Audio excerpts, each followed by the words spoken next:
Ryker! Hello! Hello! How are you doing? That's doing great. Fancy meeting you here on the internets. On the internet. It's lovely to have you here. And welcome to your Dicey discussion on Kraken Week. Kraken Week? Kraken Week. What is Kraken Week? Well, it is a week where us D&D YouTube content creators work together and create something that is Kraken, sea, ocean, shore-based. And here we are. Talking about Kraken Week. So, Ryker, Yes. you are aware of the format of Dicey discussions. Is that correct? I am.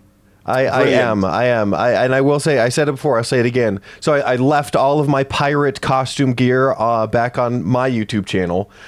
So sorry about that, folks, for coming in and seeing one perfectly cosplayed individual and one obviously missing the memo.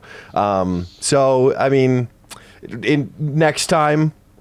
It's just okay. It's maybe, okay. Maybe in editing you can put an eye patch over me. I think... that can be done. Okay, great. I'll try not to move so much. You can move as much as you like. He's got to earn his money. Come on. So, today, what we're going to do, instead of 100 questions, because I'll be completely honest with you, we were unable to get 100 questions that are nautical related, so I do apologise. Yeah. We will be doing 30 questions. 15 will be D&D, TTRPG nautical related. 15 will be random nautical related. How you feeling about that? You're okay not to get any TTRPG related questions? I am absolutely not. As long as I don't get like the questions about the migratory or breeding patterns of Krakens, I think we'll be okay. Let's hope you don't roll a 21. That's all I'm saying. Shoot. Okay. All right. Hold on while I Google some stuff. No Googling. That's cheating. So, we like to do things fast on this channel, so we will have a 30-minute time limit. As I say, there are 30 questions, so if we do start running out of questions, who knows? I might just make some up. Yeah. But you thinking that I can answer one a minute is impressive. I mean, you never know. You never know. You might be as fast as Jordan, the PH is silent, who was on fire, like a Gatling gun with those dice he was. Okay, challenge accepted. Cool. Excellent. Are you ready? Have you got your D30 up? I believe you've got one on your screen. Excellent. Fantastic. Yes. First one is... He's secret. You want it fast, so I'm giving you fast. 9. Wait, what? Oh, 9. Oh, no, we're going to go with 9, and I'm starting the timer. The timer's started. We're going with 9. Okay. I thought it was already. No. Okay, number 9. Yes. How do you, or how would you, run ship exploration or ocean exploration? Oh, that's a good question. Okay, so the people watching know the abilities that I do have experience. I did run a 2-year nautical themed campaign with pirates and ship combat and island hopping and things like that. Now, I will answer this in kind of a similar way to just general travel because everyone does it different. Everyone is kind of muffin about it. Everyone does it differently because it's not quite perfect as far as the actual rules go. When it comes to travel, I always try to do something tied to the current story or the backstory of the players to move the plot. I don't use, and I might get hate in the comments for this, but I don't use random tables ever. I never do. And that's just my personal like dungeon master thing. Okay. Sure. That's just what I do. That's what works for me. It may not work for the next person. Different. Absolutely. Yes. And I also use almost a rule of 3. This was probably one of my first or second video I made on my channel ever. It's unlisted. You can't watch it anymore. I'm sorry. It was that bad. But I went and said, you doing travel Dora the Explorer style. Okay. Where you have the map and you have 2 locations and then the end location. And so and that you just keep it simple as that. So you have your end location, and then you have 2 points you get to before you get to that point. 2 encounters, 2 places, 2 things that the party might know about before. Where like if you go through these waters, there is a Kraken there. Their Krakens have been heard to roam about. Or if you go through these waters, you know that you're going into the domain of some storm giants, right? Yep. But you know if you pass this location and that location, you're going to get to the where you're trying to go. So anyways, if that answers your question. There you go. 3 is the magic number. I literally just made a video on that. It is. It absolutely is. Excellent. Let's get another roll in. Let's get a piratey roll in. Ooh. Okay, we got the number 7. We got a 7. 7. There we go. Okay, so how do you or would you run ship combat? Yes, I would. How? Oh, okay. I got it. How do you do it? So right now I'm actually doing a Spelljammer campaign, which also has ships and, hey, space Krakens. Yep. So, and I actually do that online. I have a live play for people who actually support me on Patreon. So, hey, I don't know if I can plug in your video, but there it is.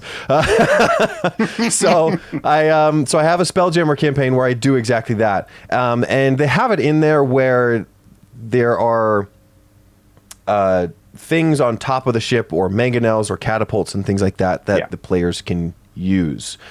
However, I do want players to be as creative as they possibly can. And when it comes to players, they have magic and spells that can weirdly often reach farther than their weapons aboard the ship. You know? So, I often say if you can affect a weapon or an ammunition in some way magically or with your abilities as a fighter, you can also use them on the weapons that you use on the ship. Okay, right? Cool. Yeah. So if you can imbue magic into a sword, your cannon now has that property as you shoot it. And that gives them more of an incentive to use that. And oftentimes you kind of get a little bit of both worlds where some combats are just ship on ship. You're just shooting from afar, and that's kind of fun. And then another ship where you have to get to it, hop aboard their ship and continue the fight. And I think the best fights are where it's a stage, where the first bit is you're shooting from afar. The goal of that part is to get up to the ship. And then the second part is getting onto that ship. The third part is finishing them off on that ship. So it's almost like a 3-tier boss fight, level up Final Fantasy style.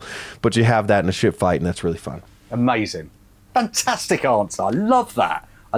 Thanks. Right, let's roll again. Let's do it. Okay, 14. 14. So, at this part in the video, I always ask, are you familiar with bingo? Yes. The game bingo, yes. I've never won, but no. Okay, so I will start saying the bingo calls now. It's very popular in the UK. We have all sorts of massive bingo halls, and it's a place to be. So, number 14, Valentine's Day. Do you believe a dead shark would have a ghost? Absolutely. Not even a hesitation there. No.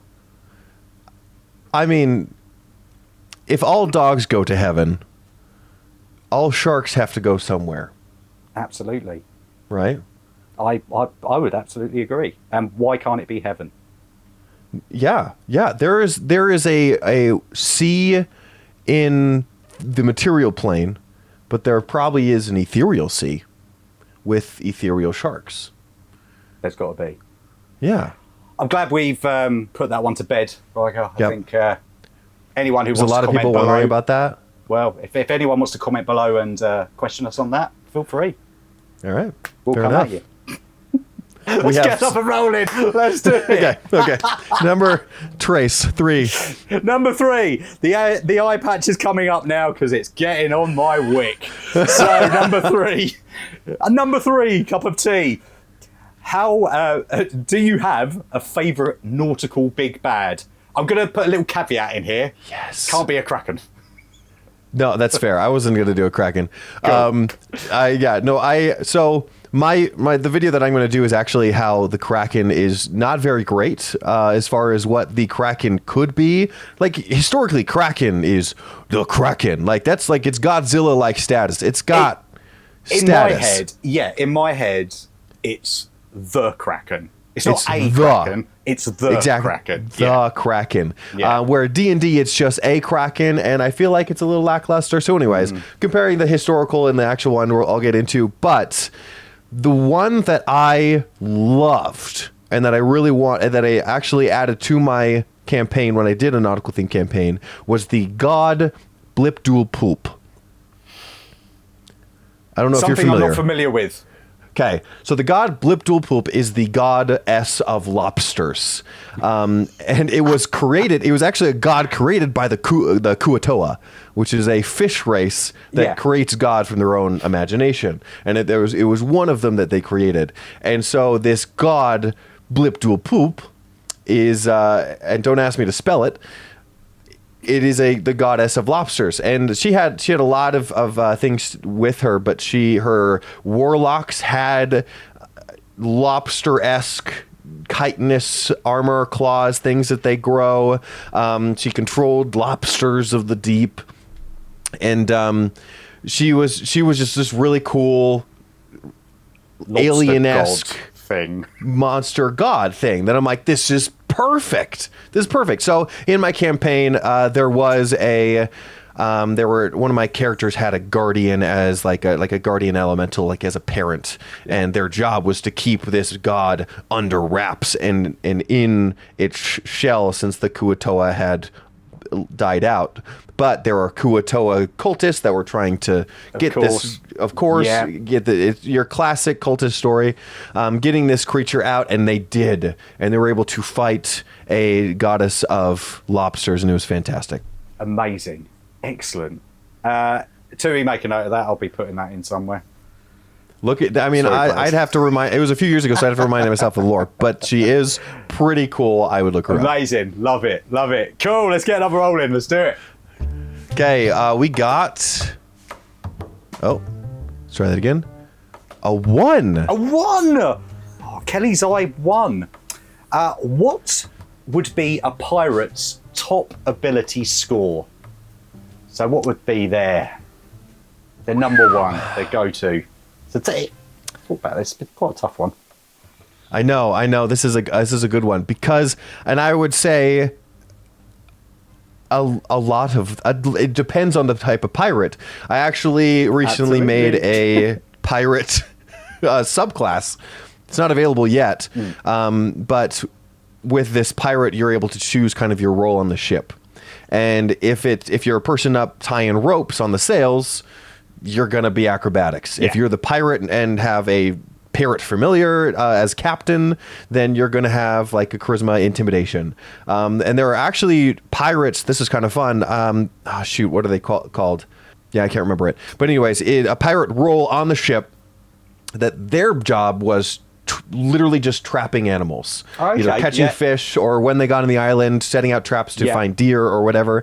And they had a role, and I'm like, that I would say animal handling for that, or a chef or things like that. So, I mean, this is a total non-answer, but but just in your nautical themed campaigns, like if you're going to be a pirate, you have a lot of options of your role on the ship. Absolutely, yeah, I would agree. That's when I wrote it. I was like, I don't really know how to answer that. There are carpenters on your ship who have to lug around different things. Yeah. There are, I would say, and I say this word lightly, but mules, where their whole job was carrying the chest and the gold that you guys find back to the ship, right? That was their job. And they're kind of the big, hulky barbarian types. Big guys, perfect. Brilliant. Yeah, I'll be them. Thanks. I'll be one of them. There you go. Yeah, that's it. You fit the part. All in strength. Done. Nothing else. Cool. Let's get another roll in. Let's do it. 5. Number 5. Man alive. Number 5. Kraken or dragon turtle. Oh. Ooh. And we'll go with Kraken. both of those as in the Kraken and the dragon turtle. So there's only one of each. Kind of like King Kong and Godzilla. That is fair. I would say the Kraken. Okay. Only because it is more recognizable. Okay. And it obviously incites more fear from your players when you say the word at your table. You know? Yes, yeah. So if you're at a table and you're like, you go out and you know what, the pirate next to you goes, the Kraken. All your players are like, oh my God. Oh no, not the Kraken, governor. You know, all of that. Or if you have newbie players and you're like, it's a dragon turtle. They're like, oh, that sounds cool. Ooh. What's a dragon turtle? Can we ride it? Yeah, exactly. And then all the jokes come out. Is it Donatello or Michelangelo? Yeah. We'll name it Galapagos. Oh, yeah, very good. Okay, yeah, I completely agree with that answer. I was erring on the side of dragon turtle, but now I'm like, yeah, no, that's rubbish. You got to set the scene. You got to set. I mean, even if you build a dragon turtle up that much now, I could never do it with a straight face now. Oh no, it's fine. You've ruined it for me. What about a Kraken and a dragon turtle? All together. Fighting it out kaiju style. And you're just stuck in the middle of it. Oh, yeah. Yep. Oh, it writes itself. It's brilliant. Excellent. Let's get another roll in. Let's do it. 22. 22. Two little ducks. 22. Kind of nautical if they're at sea, I guess. Yeah. How long would you survive if cast away on an island? Me personally? Yeah, you personally. Oh, well, this is the me that is mid third season in the Lost show. And I would honestly say like less than a week. Less than a week? Less than a week. Yep, I would not last long. I mean, I am a scout. I was in the scouting program. I am an Eagle Scout, if you know what that is. We have similar, yes. So you have similar. However, just like my college education, that went in one ear, out the other, and I can maybe do a granny knot if I find some palm trees I can weave together, and if I get lucky, maybe a turtle that gets the wrong end of a stick. But that I don't think that I would last long at all if no one's picking me up. You know what? We've asked this question a few times in a different guise in the usual Dicey discussion, and everyone's been very honest. That's good. We've had the shortest we had was 1 hour. In the last one. 1 hour? Yeah. What happened to them? They broke into the local population of rhinos or what? They said they would get hungry and eat something poisonous and that'd be it. So I didn't even think about that. Okay, can I change my answer to less? No, come on, give yourself credit. It's all right. That's fair. I would probably see it. I'm like, okay, that's my last. That's my last chance. I'm going to come back to this maybe in 4 days' time if I'm really hungry. Yeah. And then that's it. Yeah. Okay. Then that's it. Yeah. It's either I live or die at that point. Excellent. So we're about halfway through, Ryker. How are you feeling about it? How are you feeling about the questions so far? I'm feeling great. We've been doing I've been doing it fast, so I'm impressed. Good answers. So with that in mind, let's get another roll in. Let's do it. 10. Rishi's Den. Scariest animal in the ocean, in your opinion? What is the scariest animal in real life? The ones you don't know about. Oh, yeah. I would say, I don't know the name, and maybe I'll look it up like while I'm talking to you. Yeah. But it looks like a jellyfish, but it's like 100 feet long. And it lives in the deep sea, and it's just got these tendrils that look like drapes. It's the phantom jellyfish. It sounds. I'd probably know it if I saw it. Not that I've seen it in real life, because I probably wouldn't be it. But the tentacles that look like sheets or curtains, like they're literally, to me, are the curtains drawn on your life. Yeah. That's it. It's the last thing you're going to see. The last thing you're going to see. Good night. And that's it. What's terrifying. Yes. Can I actually ask you the same question? Can I ask you what you're terrified of in the ocean? What I'm terrified of in the ocean?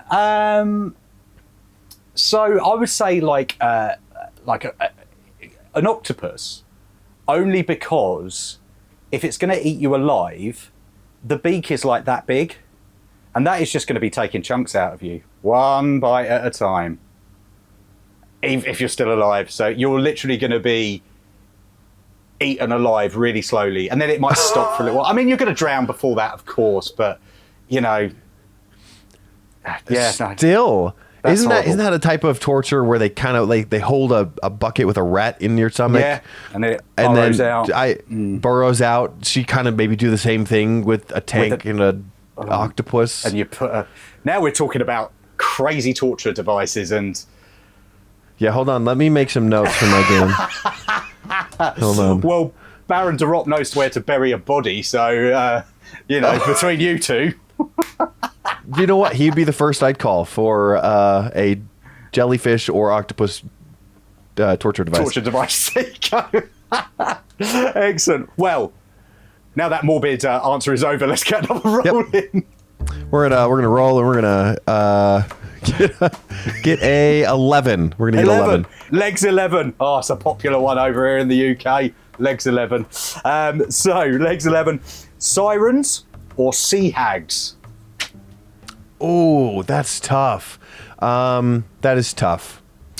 I want to say Sirens for two reasons. One of which, Sea Hags are hags, and you can kind of get that purpose with all the other hags. Sure. It's just an underwater hag. Two, Sirens can actually be a player character. And so, because in my Spelljammer campaign, I actually have a player that is a siren. Okay. And it's really, really cool because she can charm and manipulate and things like that. But you also get the creepy aspect with the alluring aspect, the attraction aspect, like a great, greasy cheeseburger in an afternoon, right? Yeah. It's just so alluring, but the next 2 hours you're going to be on the toilet. That's what a siren is. It's a greasy cheeseburger. And hags, they're creepy, and you know it, and that's it. You know where you stand with a hag. Exactly. It's the dichotomy that's it's great. It's intriguing. I imagine sirens are very popular within this hobby. I pretty much am sure they are. Yeah. Don't look up siren art on the internet. No, don't do it. Or if you do, do it. Or do it. Yeah. Not here to kink shame or anything. It's exactly do it. You do you go for it. Just know what you're expecting. Yeah. Excellent. Cool. Let's roll again. Let's get another roll in. 13. Lucky, unlucky for some. Sorry. How do seafaring adventures compare to land-based campaigns or land-based adventures? This is going to be an also interesting answer because I'm going to say no difference at all. Mm-hmm. No difference at all. And I was actually surprised to even see this fact even more in a planetary campaign with Spelljammer, hopping from planet to planet. Because all you're doing is going from point A to point B, and you could be going from a volcanic area on land to a seaside in your, regular adventure, or you can go from a volcanic planet to a water island planet, and it's the exact same.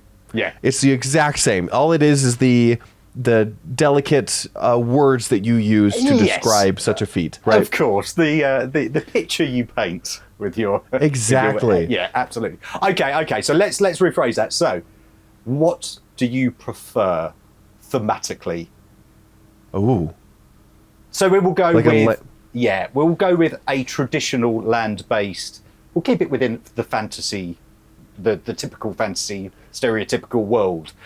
Yes. Do you prefer a land-based campaign or a sea-faring campaign? Ooh, I want to say if it's between those two... We're just going to go with those two to keep it simple. Yeah, if it's between those two. Come on. Between those two, I would choose land. Yeah. I would choose land, yes. Because when you're on a sea-based campaign, it's a very specific trope. Players are thinking...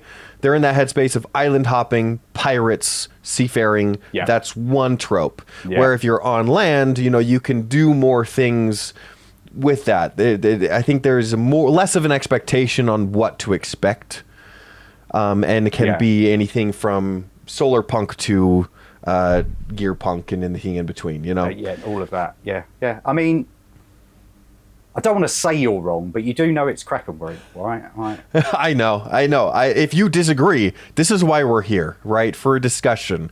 It's not, hey, let's listen to how the Cleric Corner is right today. Let's listen to his opinion and then tell them that they're wrong. I'm just saying, read the room. That's all I'm saying. Do you know what I mean? So should I just leave? All right, we're done. Oh, no, you're good. You're good.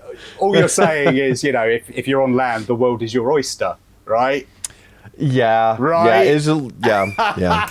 Come on. Let's get another roll in. Okay, number 2. Number 2. One little duck. What do you get up to when you're at the beach?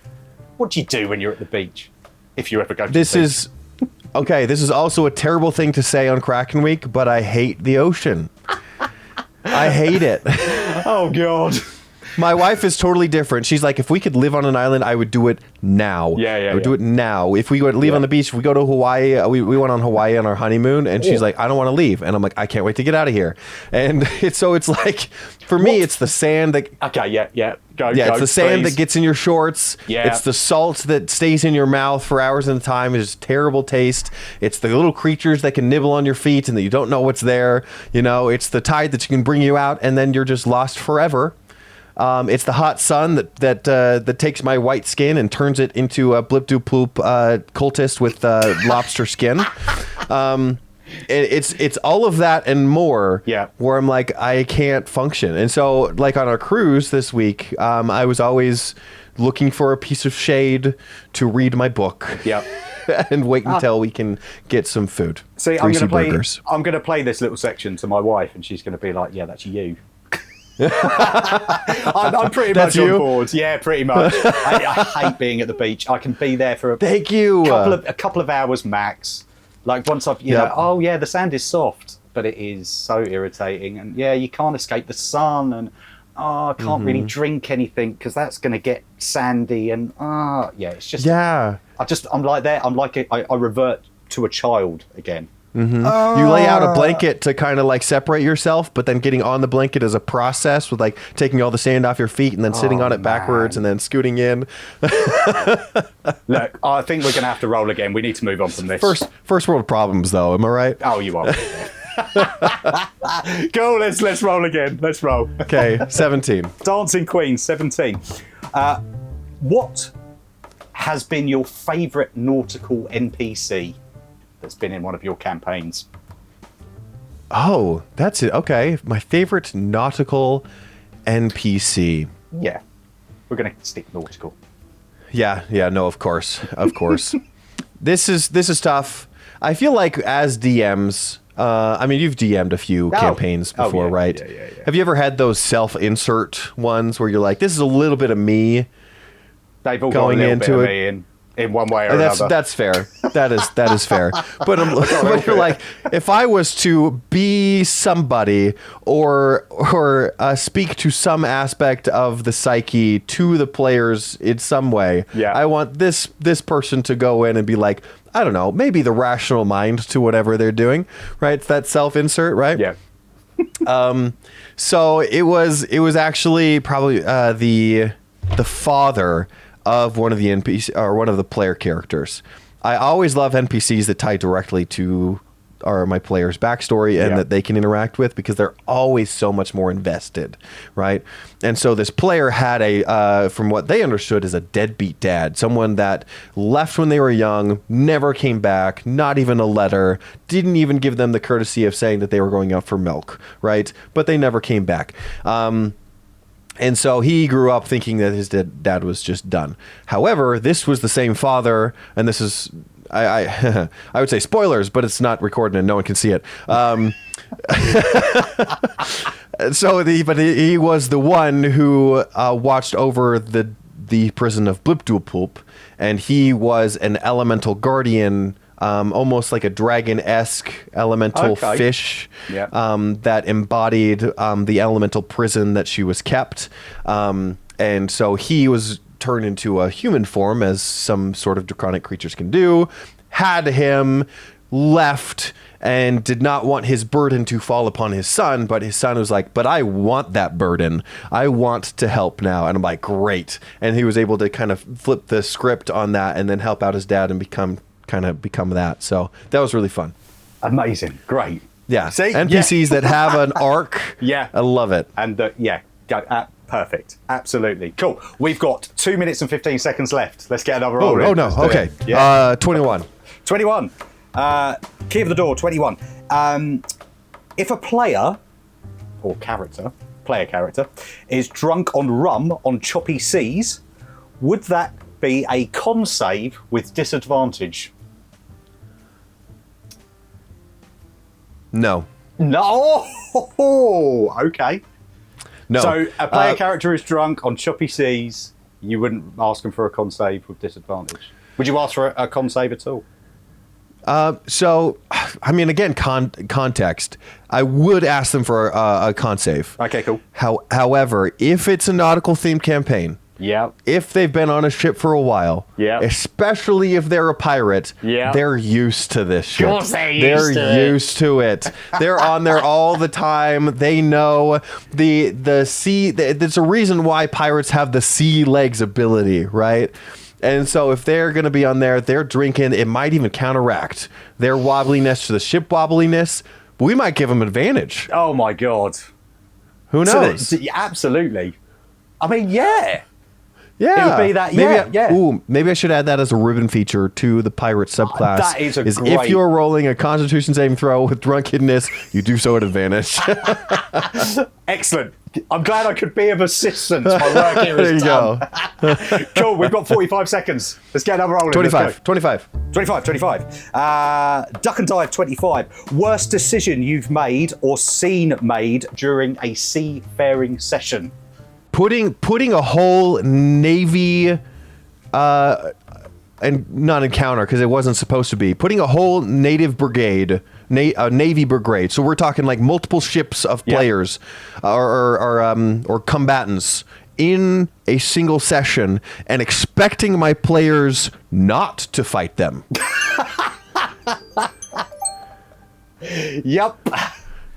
Yeah, that's an invite, isn't it? Really. You might as well have just. It might have been a bit. Might as well have been a bit birthday cake with candles and flares going up. I want to tell the people watching that I did my very, very best, but it was a TPK. It was, of course, it was.